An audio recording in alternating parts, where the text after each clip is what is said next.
یہ ہے کہ تراویح میں ختم کرے اور اس میں پیسے لے لے. یہ حکمت ہے. قرآن کریم کی نزول کی حکمت ہے کہ دلہن کے ساتھ ڈولی میں رکھو. قرآن کریم کی نزول کی حکمت ہے کہ دلہن کے سر پہ رکھو شادی حال میں تاکہ وہ تبرک والی بن جائے. قرآن کریم کی نزول کی حکمت ہے کہ وہ اسقاط کے ساتھ رکھو. نہیں، قرآن کریم کی نزول کی حکمت یہ ہے کہ لوگوں کو اندھیروں سے نکالو روشنی کی طرف. قرآن کریم کی نزول کی حکمت یہ ہے کہ ڈراؤ ان لوگوں کو جو اللہ کی مخالفت کرتے ہیں اور بشارت دو ان لوگوں کو جو اللہ اور رسول کی اطاعت کرتے ہیں. تو اگر ایک مولوی صاحب، ایک خطیب صاحب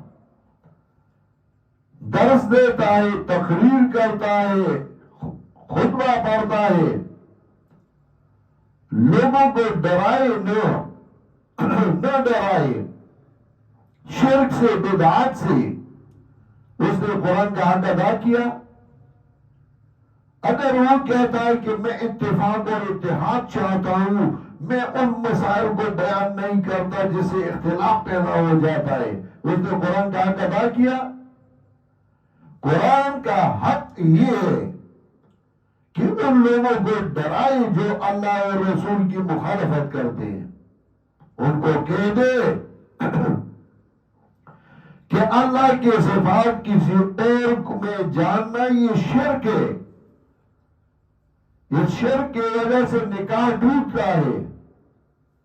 اس شرک کی وجہ سے جہنم میں جانے کا سبب بنتا ہے. بدعات یہ ناجائز ہے، پیغمبر کی شفاعت سے محرومی کا سبب بنتا ہے. ڈرائے ان کو. اگر آپ نہ ڈرائے تو آپ نے قرآن کا حق ادا نہیں کیا. میں کبھی کبھار کہتا ہوں، ایا علماء الدین مالی اراکم تواضعتم عن منکرات الاوامری. اے علماء، کیا وجہ ہے کہ میں تمہیں دیکھتا ہوں کہ تم نے آنکھیں چرائی ان لوگوں سے جو مخالفت کرتے ہیں قرآن و سنت کی. ایا علماء الدین مالی اراکم تواضعتم عن منکرات الاوامر اما الامر بالمعروف والنهي فرضكم فعرفتم ان ذاك اراد حاجری. امر بالمعروف اور نہی عن المنکر تمہارا فریضہ نہ تھا کہ تم لوگوں نے اس کو چھوڑا. اما اخذ الميثاق ربي عليكم بان تمسحوا بالحق اهل المناكر. کیا اللہ نے تم سے وعدہ نہیں دیا تھا کہ ہم منکرین قرآن و حدیث پہ رد کرو، جو دین کی مخالفت کرتے ہیں ان کی رد کرو. آج کل یہ مصیبت بن گیا ہے. یہ بہت اچھا مولوی ہے، یہ اختلاف کی مسائل بیان نہیں کرتا، اختلافی مسائل میں نہیں چھیڑتا. یہ صفت ہے، یہ تو صفت مذمومہ ہے. جب ڈراتا نہیں ان لوگوں کو جو قرآن و سنت کے مخالف ہو، اس نے قرآن کا حق ادا نہیں کیا.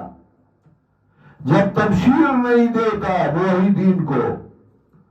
اور آج کل ایک جماعت ہے جس کا نام ہے اشاعت توحید و سنت، جو اپنا ذمہ داری نبھاتے ہیں اور اپنا کام کرتے ہیں.